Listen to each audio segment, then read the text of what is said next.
آج کے شو میں ملزم ارمغان کے خلاف منی لانڈرنگ کا مقدمہ، اہم حقائق بے نقاب، جانچ پڑتال، بین الاقوامی فراڈ کے شواہد۔ غزہ فلوٹلا پر اسرائیلی کارروائی، عالمی رہنماؤں کا شدید رد عمل۔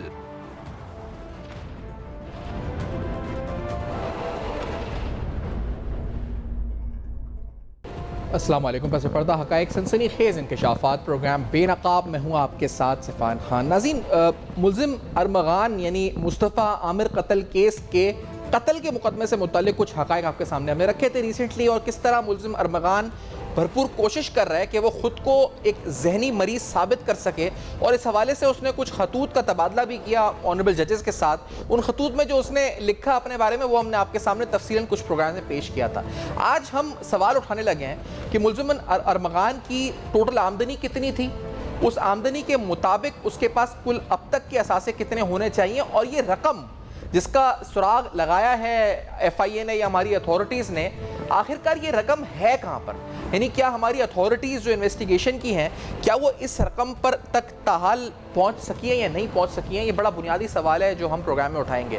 میں صرف ایک تخمینہ آپ کو دے دیتا ہوں، اس سے پہلے کہ میں رپورٹ پڑھنا شروع کروں، میں آپ کے سامنے ایک تخمینہ رکھتا ہوں کہ تقریباً $4 لاکھ ماہانہ آمدنی ارمغان کی جو اس نے ایف آئی اے کی تحقیقاتی رپورٹ میں سامنے آئی ہے۔ اگر اس $4 لاکھ کو ہم پاکستانی روپوں میں کنورٹ کریں تو یہ آلموسٹ 11 کروڑ روپے ماہانہ آمدنی بنتی ہے۔ 11 کروڑ روپے منتھلی۔ ایک ایسا شخص جو خالی جیب تھا، اس نے صرف اور صرف کالے دھندوں سے، وہ دھندے کیا تھے اس کو ہم بے نقاب کریں گے، اس کے ذریعے اس نے یہ رقم کمائی، اور اس رقم جو تقریباً 11 کروڑ روپے ماہانہ تھی، یہ 2018 سے 2024 کے درمیان کمائی۔ تو یہ لگ بھگ تقریباً 8 سے 9 ارب روپے بنتے ہیں۔ اگر آپ منتھلی دیکھتے ہیں 11 کروڑ روپے، تو یہ اینولی تقریباً 1 ارب 32 کروڑ روپے بنتے ہیں۔ یعنی جو شخص ماہانہ $4 لاکھ کالے دھندوں سے کما رہا تھا، اس کی سالانہ آمدن 1 ارب 32 کروڑ روپے تھی، اور اگر اسے 6 سال پہ دیکھا جائے تو یہ تقریباً 8 ارب روپے آمدنی بنتی ہے۔ آخرکار یہ 8 ارب روپے کی آمدنی ارمغان، جس کی پہلی اور اولین ترجیح اپنی ذات سے بھی زیادہ پیسوں پر تھی، یہ آخرکار 8 ارب روپے کہاں ہیں؟ ان میں سے کتنوں کا سراغ لگا لیا گیا ہے؟ کچھ چیزیں ٹرانزیکشن جو بٹ کوائن میں سامنے آئی ہیں، جس میں بتاؤں گا میں آپ کو تفصیلاً کہ 48 کروڑ روپے کی ٹرانزیکشنز ہوئیں، یا $17 لاکھ جس کو کہا جائے کہ ٹرانزیکشنز ایک پلیٹ فارم سے ہوئیں۔ کچھ گاڑیاں 17 کروڑ روپے کی کہا گیا خریدی گئیں، لیکن 17 کروڑ روپے کچھ نہیں بنتا 8 ارب کے مقابلے میں۔ وہ تو شاید پینٹ بھی نہیں بنتا اس کا، اگر کچھ پرسنٹ بنتا ہے اگر 8 ارب کے لحاظ سے دیکھا جائے۔ چالان کی طرف اور ایف آئی اے کی تحقیقاتی رپورٹ کی طرف آپ کو لے کر آتے ہیں۔ اس رپورٹ میں بتایا گیا، جو آپ کے سامنے اس وقت چلے گی، کہ تقریباً جو ملزم کے قبضے سے 8 لیپ ٹاپ، سرورز اور دیگر دستاویزات برآمد کی گئیں فراڈ کے لیے۔ 2018 میں ملزم نے غیر قانونی کال سینٹر بنایا تھا۔ اس کی ہدایت پر ملازمین امریکی عہدیدار کے طور پر امریکیوں سے معلومات حاصل کرتے تھے۔ ملزم نے جو پہلی کمپنی بنائی اس کا نام آئیڈا کمیونیکیشن تھا، اور یہ امریکہ میں رجسٹرڈ کر رکھی تھی۔ ملزم نے کال سینٹر میں بیک وقت تقریباً ایک وقت میں 25 ایجنٹس کام کرتے تھے، اور ہر ایجنٹ کو یومیہ 3 سے 4 افراد کے ساتھ فراڈ کا ہدف دیا جاتا تھا۔ ایجنٹس نے تسلیم کیا کہ یومیہ کم از کم 3 افراد کے ساتھ فراڈ کیا جاتا تھا، اور ہر شہری سے تقریباً $400 سے $999 تک چارج کیے جاتے تھے۔ اور شواہد کے مطابق ملزم ارمغان کے ماہانہ آمدن 3 سے 4 لاکھ ڈالر، جیسا میں نے کہا کہ تقریباً جو ہے 11 کروڑ روپے ماہانہ آمدن تھی۔ ارمغان نے غیر قانونی طریقے سے حاصل آمدنی کرپٹو کرنسی میں منتقل کرتا تھا، اور ضرورت کے مطابق پیکس فل نامی پلیٹ فارم اور نوونز اور ایک آدھ اور پلیٹ فارم کا استعمال کرتا تھا، جیسے ایکزوڈس ہے۔ اور ملزم نے قیمتی گاڑیوں کی ادائیگیاں بھی بذریعہ بٹ کوائن اور کرپٹو کرنسی کی تھی۔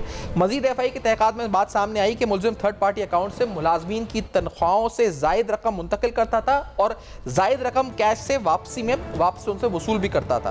ملزم نے 2 ملازمین عبد الرحیم اور رحیم بخش کے نام پر اکاؤنٹ کھول رکھے تھے۔ بے نامی اکاؤنٹس تھے، ملزم نے اپنے اس کے علاوہ بے نامی اکاؤنٹس بھی تھے۔ ملزم نے اپنے روزمرہ کے اخراجات ملازمین کے نام پر ڈیبٹ کارڈ سے جو کرتا تھا۔ قبضے سے اس کے 15 کروڑ 40 لاکھ روپے مالیت کی 3 گاڑیاں تحویل میں لی گئیں۔ ملزم ارمغان نے والد کامران قریشی کے ساتھ مل کر پاکستان میں 2 کمپنیاں رجسٹرڈ کرائی تھیں۔ ان کمپنیوں کا استعمال منی لانڈرنگ کے لیے جو ہے کیا جاتا تھا۔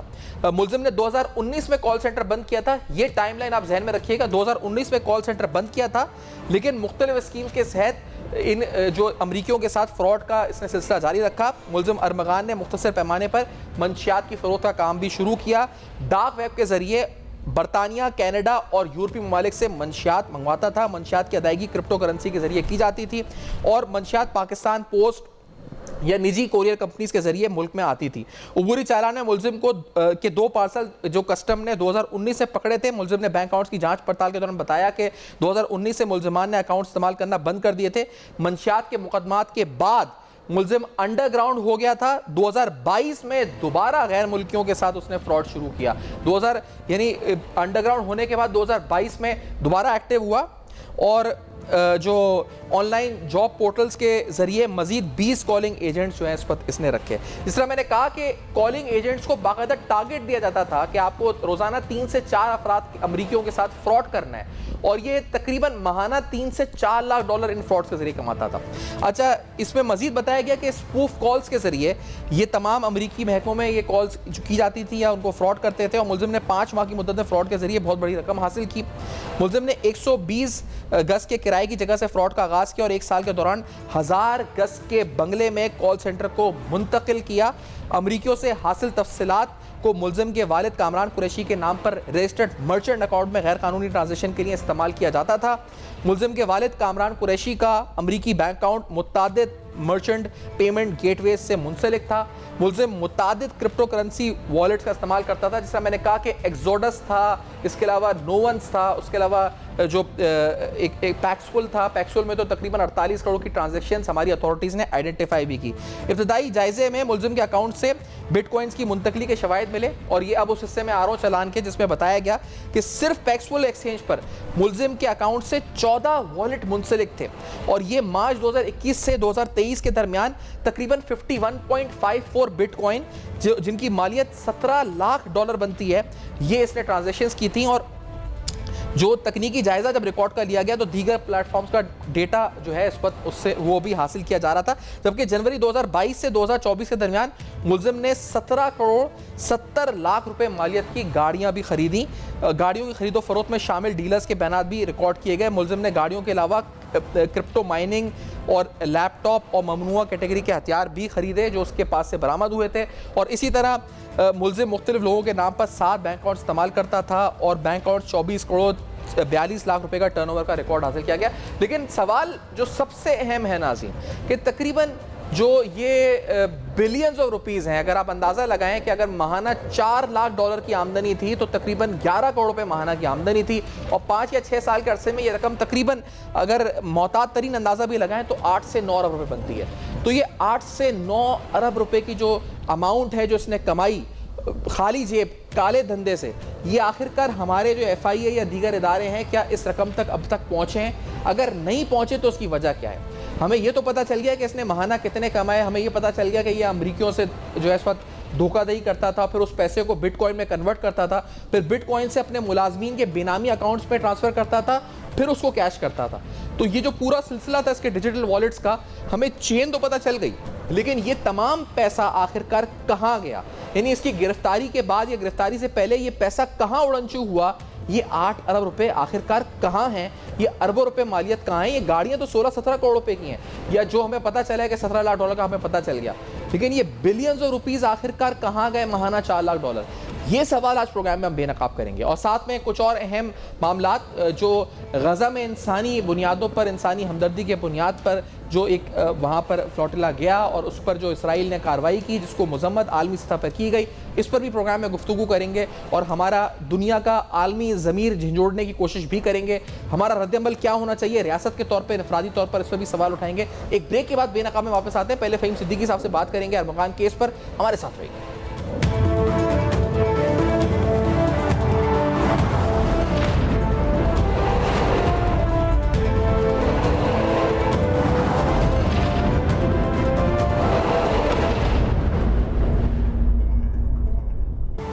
Welcome back. آپ دیکھ رہے ہیں بے نقاب. ہمارے ساتھ سینئر صحافی فہیم صدیقی صاحب پروگرام میں موجود ہیں. فہیم صاحب خوش آمدید پروگرام میں. یہ جو جس کو ایف آئی اے نے classical method of money laundering کہا کہ کس طرح ارمغان نے ڈیسیو کیا فارنرز کو، پھر ان سے کالا دھن کمایا، پھر اس کالے دھن کو ڈالرز کی صورت میں بٹ کوائن اور ڈیجیٹل کرنسی میں کنورٹ کیا، پھر اس ڈیجیٹل کرنسی کو کس طرح اپنے ملازمین یا بینامی اکاؤنٹس تک ٹرانسفر کیا، پھر اس رقم کو کیش کیا، اس سے اثاثے بنائے. لیکن ابھی تک کیا اتھارٹیز یہاں تک پہنچی ہیں کہ جو بلینز آف روپیز تھے یہ یا ریکور ہوئے ہو یا یہ کہاں ہیں، یہ پتہ چلا ان کو؟ یہ ابھی تک نہیں پتہ چل سکا ہے، اور یہی سب سے عجیب بات ہے سارے معاملے میں کہ یہ معاملہ مارچ سے شروع ہوا تھا. فرسٹ ٹائم مارچ میں جو ہے یہ ایف آئی اے اس میں انوالو ہوئی تھی، جب اس نے عدالت کی اجازت سے جو ہے وہ ارمغان کے گھر پر ریڈ کیا تھا، اور وہاں سے مزید جو ہے وہ لیپ ٹاپ جو ہے انہیں بڑے پیمانے پر ملے تھے، اور ان کو جو ہے فورنزک کی باتیں شروع ہوئی تھیں.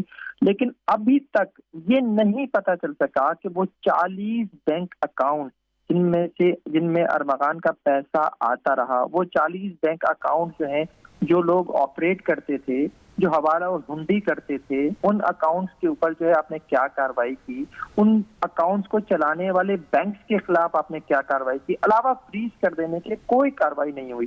وہ پیسہ کس کا تھا، کیسے جو ہے ارمغان کی گرفتاری کے فوراً بعد جو ہے وہ اکاؤنٹس خالی ہو گئے، کیسے جو ہے ان اکاؤنٹس میں جو ہے جو 17 ارب 37 کروڑ روپے کی ٹرانزیکشن 2023 سے ارمغان کی گرفتاری تک ہوئی تھی، وہ پیسہ کس نے اچانک نکال لیا.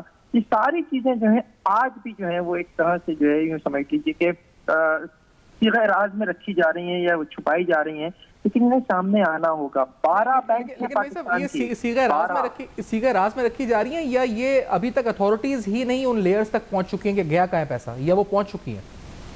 دیکھیں جو منی لانڈرنگ کے جو طریقہ کار ہے نا، اس میں جو 4 لیئرز ہوتی ہیں، 3 لیئرز ہوتی ہیں، ان 3 لیئرز کو تو اس نے بڑے طریقے سے ارمغان نے استعمال کیا ہے کہ پیسے کو چھپانے کے لیے، پیسے کی جو کہاں سے وہ جنریٹ ہو رہا ہے، کیسے کس کے اکاؤنٹس میں آ رہا ہے، اس کو اس نے بڑے طریقے سے جو استعمال کیا ہے. لیکن پاکستان میں پیسہ آنے کے بعد وہ 12 بینک جن میں اس کے اکاؤنٹ جو ہے وہ سامنے آئے تھے، ان بینکس کے عملے کے خلاف آپ نے کیا کارروائی کی ابھی تک؟ وہ پیسے کی جو ٹرانزیکشنز ہیں وہ پیسہ کس کا تھا، یہ آپ کیوں نہیں آج تک سامنے لا سکے؟ پھر ساتھ ساتھ یہ بات ہوئی تھی کہ جناب جو انٹرپول ہے اسے ایک سلور نوٹس کے لیے لکھا گیا تھا، اور یہ کہا گیا تھا کہ ہم یہ جاننا چاہتے ہیں بیسیکلی کہ ارمغان یہ 17 ارب روپے تو چلے پاکستان آ گئے تھے، لیکن اس کے علاوہ بھی بہت سارا پیسہ تھا جس سے جو ہے ممکن ہے کہ دنیا بھر میں کچھ جائیدادیں خریدی گئی ہوں. اس کے لیے آپ نے جو ہے وہ ایک لکھ دیا تھا اس کو انٹرپول کو سلور نوٹس کے لیے. کیا ہوا؟ کہاں ہے اس سلور نوٹس کا جواب؟ ملک دنیا کی کون سی کنٹریز میں ارمغان کی مزید جائیدادیں سامنے آئیں، یہ کچھ آج تک نہیں پتا چل رہا ہمیں. یہ سارے معاملات جو ہیں وہ ایک طرح سے یہ سمجھ لیجیے کہ جیسے ہوتا ہے نا سرکاری اداروں میں ریڈ فائلز بن گیا ہے اس کا کیس اس وقت، اور کسی بھی طرح کی کوئی کارروائی ہمیں آگے بڑھتی ہوئی اب نظر نہیں آ رہی ہے ارمغان کے کیس میں. خاص طور پر جو آپ کا سوال ہے کہ جناب جو منی لانڈرنگ کا کیس ہے اس میں کیا ہو رہا ہے، تو میں کہوں گا کہ 0/0 ہے اس پر. اچھا، اور یہ اگر فہیم صاحب ہم اسیسمنٹ کریں تو یہ پیسہ پاکستان میں تو نہیں ہے، اس کا مطلب اگر یا امریکہ میں ہے یا کسی اور ملک میں ہے، پاکستان میں تو نہیں ہے، یا ہم کہہ سکتے ہیں پاکستان میں ہے، کیا آپ کی اسیسمنٹ ہے؟ دیکھیں ممکن ہے کہ یہ دیکھیں 17 ارب روپے تو یقیناً پاکستان میں ہیں، ٹھیک ہے، وہ آئے ہیں پاکستان میں، اور یہ 17 ارب روپے کافی نہیں ہے. جتنا بڑا ریکٹ وہ چلا رہا تھا ارمغان، جس طرح سے جو ہے وہ امریکنز کو ہی جو ہے وہ بیوقوف بنا رہا تھا، اور خاص طور پہ اس کا ٹارگٹ جو ہے وہ امریکی تاجر ہوتے تھے جن کو ٹریڈ مارک لائسنس کے نام پر جو ہے بیوقوف بناتا تھا. تو یہ سارا پیسہ پاکستان تو نہیں آ رہا تھا، وہ کرپٹو کرنسی بھی خرید رہا تھا اس سے، اور ڈیفینیٹلی جو ہے وہ اور جگہ پہ بھی اس پیسے کو لگا رہا تھا. اب جو اس کے اثاثے ہیں تقریباً 3 ملین امریکی ڈالر کی منی لانڈرنگ کا شبہ ہے ارمغان کے معاملے میں، ٹھیک ہے. لیکن یہ پیسہ، اس میں سے میں نے کہا کہ کچھ پیسہ تو پاکستان میں آیا ہے، لیکن باقی پیسہ کہاں ہے؟ یہ سامنے آنا آج بھی باقی ہے. آج اب اس کو جو ہے اس طرح کی چیزیں آنا شروع ہو گئی ہیں کہ ارمغان ذہنی مریض ہے، ارمغان جج کو خط لکھ کے جو ہے وہ کہتا ہے کہ اس کے خلاف CIA اور موساد سازشیں کر رہی ہے، اس کو مروانے کے لیے اس کے اوپر جو ہے وہ کالا جادو کرایا جا رہا ہے. تو ارمغان کو ذہنی بیمار بنانے کی کوششیں کی جا رہی ہیں، ثابت کرنے کی کوششیں کی جا رہی ہیں. اس ارمغان کو جس طرح یہ لیئرز فہیم صاحب جو لیئرز آف اکاؤنٹس تھی، پھر جو جس طرح اس نے نو ونز، پیکس پل اور مختلف بٹ کوائن پلیٹ فارمز کا استعمال کیا، پھر وہ جو گوروں سے پیسہ، کہیں سے شبہ ظاہر ہوتا ہے کہ جو شخص 2018 سے 2024 کے درمیان اربوں روپے جس نے بنائے اور خالی جیب تھا وہ، اور پھر اس کالے دھندے پہ جس طرح اس نے دماغ لگایا کہ کہیں سے وہ پاگل یا سائیکو یا کوئی نفسیاتی کسی مرض کا شکار کہیں سے بھی لگتا ہے، شبہ آپ کو لگتا کہ ہو؟ دیکھیں یہ پاسبل ہے ہی نہیں پہلی بات، اور دوسری بات یہ کہ جب FIA نے اسے اپنی حراست میں لیا تھا، اس کا ریمانڈ لیا تھا، تو اسے باقاعدہ طور پر، میں شاید ڈیٹ اگر صحیح ریکارڈ کر رہا ہوں تو اپریل کی کوئی ڈیٹ تھی جب اسے جناح اسپتال لے جایا گیا تھا. جناح اسپتال کے سائیکولوجی ڈپارٹمنٹ نے اس کا باقاعدہ طور پر دماغی معائنہ کیا تھا اور اس کے بعد یہ کہا تھا اپنی رپورٹ میں، یہ کہا تھا کہ ارمغان کو کوئی ذہنی مرض نہیں ہے، کوئی اس کے دماغی امراض کا معاملہ نہیں ہے، وہ ذہنی اور جسمانی طور پر نہ صرف فٹ ہے بلکہ ماضی میں بھی اسے جو ہے کوئی اس طرح کا معاملہ نہیں رہا ہے۔ تو آج چیزیں جو ہیں وہ اس طرح سے بنانے کی کوشش کی جا رہی ہیں کہ کسی بھی طرح سے ثابت ہو جائے کہ جناب ارمغان جو ہے وہ ایک ذہنی مریض ہے، اس نے جو قتل کیا وہ بھی جو ہے کہ اس نے اپنے پاگل پن میں کر دیا، اور جو کچھ وہ کر رہا تھا اربوں روپے ادھر سے ادھر کر رہا تھا وہ بھی وہ کیا پاگل پن میں کر رہا تھا۔ تو یہ سب کچھ جو ہے وہ مجھے اب اسکرپٹڈ لگنے لگا ہے۔ اور جو آپ کو اسکرپٹڈ لگ رہا ہے فیض صاحب، اس میں آپ کو شبہ ہے کہ کہیں کچھ آفیشلز یعنی مثال کے طور پہ پولیس یا لا انفورسمنٹ کہیں خود تو اس ریکٹ میں انوالو نہیں تھے ایلیجڈلی، میں آپ کو لگتا ہو اگر ایسا تو نہیں ہے کہیں؟ دیکھیں یہ چیزیں سامنے آ جائیں گی، آج نہیں آئیں گی کل آ جائیں گی، لیکن یہ چیزیں اتنا بڑا گیم جو ہے نا پاکستان میں، اتنا بڑا گیم ارمغان جیسا لڑکا اکیلے نہیں کر سکتا۔ اس بات کا یہی جواب ہے میرے پاس، کیونکہ ارمغان کچھ عرصے پہلے تک تو جو ہے ڈارک ویب سے جو ہے منشیات منگوا کر منشیات کا نشہ کر رہا تھا۔ اس میں جو ہے جب وہ گرفتار ہو جاتا ہے کسٹم کے ہاتھوں، اس کے بعد جیل چلا جاتا ہے، جیل سے واپس آنے کے بعد جو ہے ارمغان ایک مختلف شخص نظر آ رہا ہے۔ تو مجھے یقیناً آپ کا سوال جو ہے اسی کا جواب یہی ہے کہ جیل میں اس کے کنیکشنز بنے اور اس کے بعد جو ہے وہ کہیں سے کہیں پہنچایا ہو، اور آپ دیکھیں کہ اربوں روپے کی بات ہو رہی ہے، اربوں روپے کی، 3 ملین امریکی ڈالر تو صرف وہ ہے جو پاکستان آیا ہے پیسہ۔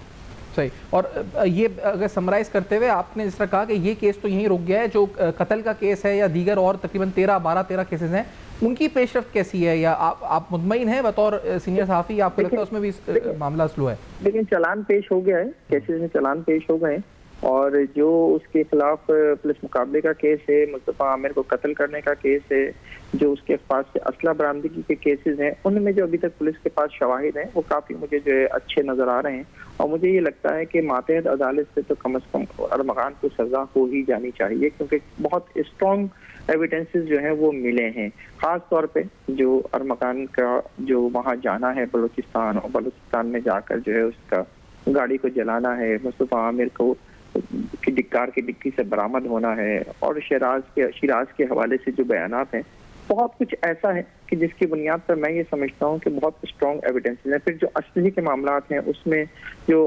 ارمغان کا والد ہے کامران قریشی نے یہ اسلحہ پشاور سے خریدا تھا، پشاور میں جب اس نے یہ اسلحہ خریدا تو اس نے باقاعدہ طور پر اس کی ویڈیوز بنائی، اور وہ ویڈیوز نے ارمغان کو بھیجی تھیں، وہ ویڈیوز بھی جو ہیں اب پولیس کو مل چکی ہیں، پولیس کے پاس موجود ہیں، جن میں کامران قریشی پشاور میں اسلحہ خرید رہا ہے۔ تو بہت ساری چیزیں جو ہیں وہ ایویڈنس ایسے آ چکے ہیں کہ جن کی بنیاد پر مجھے کم از کم یہ لگتا ہے کہ جو ماتحت عدالت ہے، جسے ہم انزاج دہشت گردی کی خصوصی عدالت جہاں یہ کیسز چل رہے ہیں کہتے ہیں، وہاں سے کم از کم جو ہے ارمغان کو سزا مجھے ہوتی ہوئی نظر آ رہی ہے۔ آگے کا حال اللہ جانے، کیونکہ ہمارے یہاں جو ہے وہ کئی ایسے کیسز موجود ہیں جن میں آگے جا کر جو ہے وہ ملزمان باوجود اس کے کہ انہیں ماتحت عدالتوں سے سزائیں ہو جاتی ہیں، وہ آگے جا کر بری ہو جاتے ہیں۔ بہت شکریہ فہیم صدیقی صاحب، آپ نے پروگرام میں جوائن کیا اور اپنا تجزیہ دیا اس پوری صورتحال پہ۔ فہیم صدیقی صاحب کی گفتگو آپ سنیے، دیکھ لیتے ہیں مزید پروگرام میں اہم سٹوریز، ایک بریک کے بعد ہمارے ساتھ ہیں۔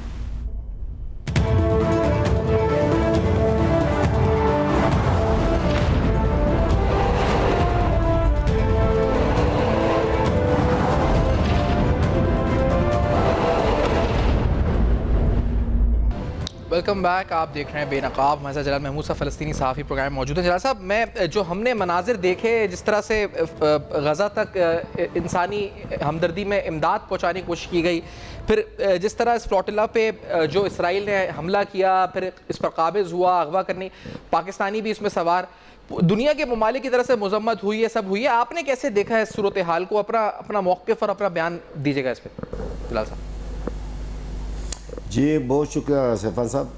پہلی بات تو یہ، جب اس ناجائز ریاست کے فورسز، ان کی جو بحری بیڑی جو انہوں نے جب ان کے قافلہ کے اوپر انہوں نے حملہ کیا، تو اس وقت میں باقاعدہ لائیو دیکھ رہا تھا، کیونکہ وہاں پہ انہی کے ساتھ اس قافلہ میں ایک الجزیرہ کا رپورٹر بھی موجود تھا جو وہ لائیو باقاعدہ رپورٹنگ کر رہے تھے۔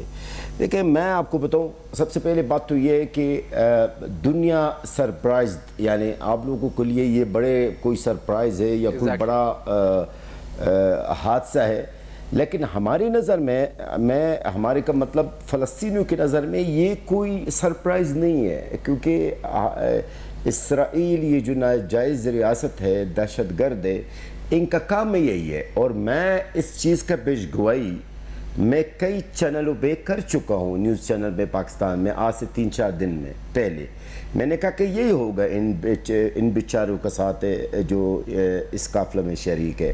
کیونکہ چند دن پہلے ہوا یہ ہے کہ اسرائیل کی جو سیاسی قیادت، اس ناجائز ریاست کی جو سیاسی قیادت ہے، انہوں نے باقاعدہ اپنے ڈیفنس منسٹری کو ہدایات جاری کر دیا ہے کہ یہ جو قافلہ آ رہی ہے اس کو زوری زبردستی طاقت سے روکا جائے، اور نہ رکنے کی صورت میں تو ان پر حملہ کر کے ان کو گرفتار کرے. یہ تو واضح انسٹرکشنز وزارت دفاع کو، وہاں کی جو ڈیفنس منسٹری ہے اس ناجائز ریاست کے، ان کو ملی ہے. تو یہ کوئی نئی بات نہیں ہے، نہ کوئی سرپرائز ہے ہمارے لیے.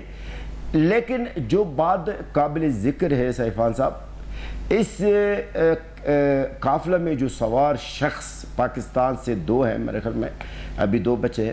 ایک تو جو سیر فہرست آپ لوگ تو ان کا نام آپ لوگوں نے رکھا ہے سابقہ سینیٹر مشتاق احمد، لیکن ہم جو فلسطینی لوگ ہیں، غزہ کے عوام، ہم نے سابقہ سینیٹر مشتاق احمد صاحب کا نام کچھ اور رکھا ہے. ہم نے ان کا نام رکھا ہے غزہ کا سفیر. ہم نے ان کا نام رکھا ہے غزہ کے یتیم شہداء کی بچوں کے باب، رحم دل باب، باشفقت باب. کیونکہ جو انہوں نے کیا ہے اس 2 سال میں، اور اس سے پہلی جو جنگ ہے غزہ کے لیے، شاید آج تک مجھے پاکستان میں کوئی اور شخص نظر نہیں آیا جو مشتاق احمد غزہ کا سفیر نے کیا ہے. تو جناب محترم، اس وقت میرے خیال میں ہونا یہ چاہیے، میرے خیال میں آپ کا سوال کرنے سے پہلے میں اس طرف آؤں گا، ہونا یہ چاہیے اس وقت مشتاق احمد صاحب جو غزہ کا سفیر، جو غزہ کی یتیم بچوں کا شفقت کرنے والا باب، ان کو بچانے کے لیے عملی اقدام ہونی چاہیے. صرف مذمت اور مطالبوں سے کام نہیں ہوتا ہے.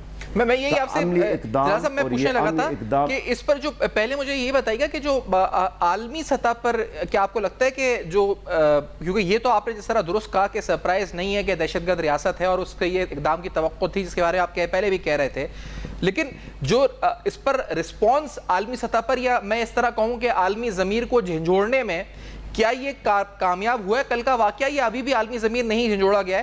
کچھ مذمتی بیانات تو آسٹریلیا، کچھ رکن پارلیمنٹ یورپی یا کچھ ملیشیا اور ممالک کے دیگر آئے ہیں، ترکی، لیکن کیا آپ کو یہ کافی لگتے ہیں یہ مذمتی بیانات؟ سیفان صاحب، جیسا آپ ماشاءاللہ سمارٹ ہے نا، آپ کا سوال بھی اچھا ہے. سب سے پہلے کل جب حملہ ہوا نا، سب سے پہلے اٹلی دارالحکومت روم بولتے ہیں، روما، وہاں لوگ سڑکوں پہ نکل آئے احتجاج کے لیے. پھر آہستہ آہستہ مختلف ممالک کے دارالحکومتوں میں لوگ سڑکوں پہ نکل آئے احتجاج کے لیے. رات کی بات بتا رہا ہوں. سب سے پہلے اٹلی میں ہوا، ٹھیک ہے.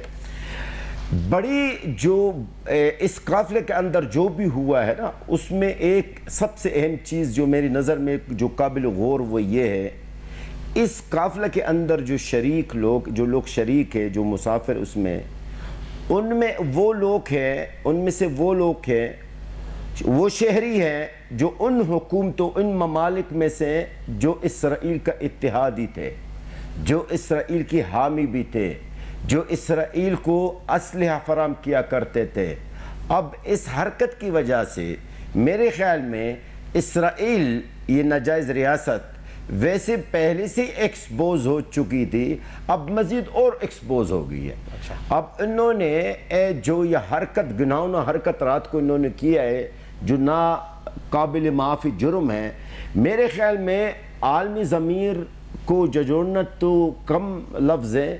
اس وقت تو پورا دنیا اسرائیل کی مخالفت میں کھڑی ہو گئی ہے. لیکن مخالفت، دیکھیں سیفان صاحب، مخالفت صرف منہ زبانی اور مذمت سے تو نہیں ہوگی ہے نا، عملی اقدام ہونی چاہیے. عملی اقدام اکثر سوال مجھ سے یہ کرتے، سر عملی اقدام کا کوئی مثال دے دے. میں دیتا ہوں آپ کو مثال میں 3-4 مثال دیتا ہوں. عملی اقدام یہ ہو سکتا ہے یہ جو اس وقت ممالک ہیں جن کے شہریوں کو گرفتار کیا گیا ہے جو اس قافلے میں شریک تھے, سب سے پہلے یہ کر سکتے ہیں کہ وہ ان کی جو تعلقات ہیں اسرائیل کے ساتھ ہے اس کو سسپینڈ کر سکتے ہیں, اس کو مطلب تعلقات فی الحال منجمد کر سکتے ہیں. نمبر 1. نمبر 2 یہ بھی کر سکتے ہیں کہ جو ان کا فضائی حدود ہے, جس طرح میرے خیال میں ایران نے آج کیا ہے, فضائی حدود ہے اسرائیل کے لیے اس کو بند کر سکتے ہیں.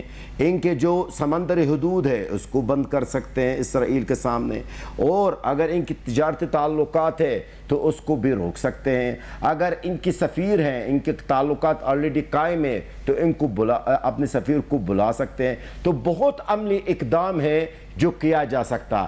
صرف اسی طرح کے بیانات سے کچھ نہیں ہوگا, اور نہ اس طرح بیان سے ہمارا جو سفیر غزہ کا سفیر مشتاق احمد صاحب ریلیز ہوگا. عملی اقدام ہوگا تو یقیناً یہ جو ناجائز ریاست اسرائیل شاید اس کو جو ہے وہ ہوش آ جائے گا. جی صحیح. اور یہ یعنی یہ لفظی باتوں سے نہیں, عملی اقدامات سے معاملات جو ہیں وہ حل کی طرف یا کوئی ممکنہ حل کی طرف جا سکتے ہیں. لیکن یہ وقت کا جو تقاضا ہے وہ جلال صاحب امیجیٹ ایکشن مانگتے ہیں, کیونکہ ابھی یہ ان کی ایکٹ ہوئی ہے. اب احتجاج اچھی بات ہے جو عوام اپنے طور پہ کر رہی ہے, لیکن یہ ریاستی سطح پر ان ممالک کو یا تو مشترکہ یا متفقہ ایک لاہ عمل دینا ہوگا, خاص طور پہ اسلامی ممالک کو دینا ہوگا, کیونکہ اور عملی اور فوری, عملی بھی اور فوری بھی ہو, تاکہ جو ابھی جن کو فوری طور پر اس وقت ان کو بچایا جا سکے یا ان کو اس وقت وہاں سے رہا کیا جا سکے, تو وہ اقدام فوری ہونا چاہیے. آپ نہیں سمجھتے کہ امپیکٹفل بھی ہو لیکن اٹ شوڈ بی اسپیڈی, ابھی ہونا چاہیے, یہ نہ کہ آج سے 10 دن بعد یا 15 دن بعد ہو. سر بالکل عملی اقدام اور کوئکلی ہونی چاہیے, کیونکہ یہ ناجائز ریاست اسرائیل کا کوئی بھروسہ نہیں ہے ٹو بی فرینکلی. اور میرے خیال میں اسرائیل کے لیے دھمکی کافی ہے. میں تو کہوں گا کہ دھمکی کافی ہے کہ اگر کوئی بھی ملک جن کا باشندہ ہے, جن کا شہری ہے وہ گرفتار ہوا ہے, اگر وہ اسرائیل کو سخت لہجوں میں دھمکی دیتے ہیں تو شاید, جہاں تک میں اسرائیل کو سمجھتا ہوں, اسرائیل کو ہم بڑے قریب سے سمجھتے ہیں, یہ بڑا بزدل ہے جناب, یہ بڑے بزدل ریاست ہے, بزدل حکومت ہے. اگر ان کو دھمکی دیا جائے کہ ہمارا جو شہری ہے فلانا جو بھی ہے اس کو اگر ریلیز نہ کیا گیا ہے تو ہم یہ قدم اٹھائیں گے, تو یقین کریں کر لیں گے. اور ہم نے یہ چیز پریکٹیکلی دیکھی ہے سن 2011 میں, 2012 میں یہ چیزیں ہم نے دیکھی ہے. لیکن اگر آپ صرف مذمت بھی چلو گے اور مطالبہ بھی چلو گے تو کچھ نہیں ہوگا. عملی اقدام ہونی چاہیے, اور وہ بھی کوئکلی. اور میں آج آپ کے توسط سے, آپ کے چینل کی توسط سے, میں بھی یقیناً میں اس قافلے کے اندر سب میرے لیے قابل احترام ہے, لیکن جو میرا دل کا بہت سب سے زیادہ قریب ہے وہ مشتاق احمد صاحب ہے. آج میری دعا ہے اللہ تعالیٰ سے کہ اللہ تعالیٰ ان کو محفوظ فرمائے. اور حکومت پاکستان سے میرا مطالبہ بھی ہے, میرے غزہ کے عوام کا بھی یہی ہے کہ جتنا ہو سکے کوئکلی ان کے تحفظ کے لیے عملی اقدام.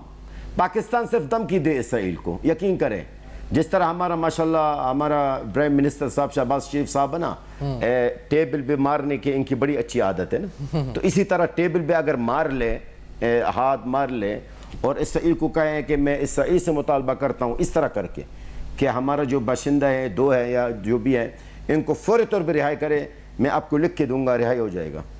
صحیح. اچھا, اور یہ بھی جلال صاحب, کیونکہ ہم اس پوری جو معاملہ ہے اس کے پیچھے جس طرح مشتاق صاحب کا بیان بھی آیا, انہوں نے امریکہ کی بڑی مذمت کی ہے مشتاق صاحب نے اپنے بیان میں, کہ امریکہ ہاتھ پیچھے ہے اور امریکہ ہی جو ہے سب کچھ یہ کر رہا ہے. تو سینٹیمنٹس اگینسٹ یو ایس بھی اس وقت پوری دنیا میں عالمی سطح پر بھی اگر دیکھا جائے جن ممالک میں احتجاج ہو رہا ہے وہ امریکہ کے خلاف بھی احتجاج ہو رہا ہے, امریکہ کے خلاف بھی مسلمانوں کے سینٹیمنٹ سامنے آ رہے ہیں. اور اس واقعے سے آپ کو لگتا ہے کہ وہ مزید اجاگر ہوں گے یہ sentiments against the U S?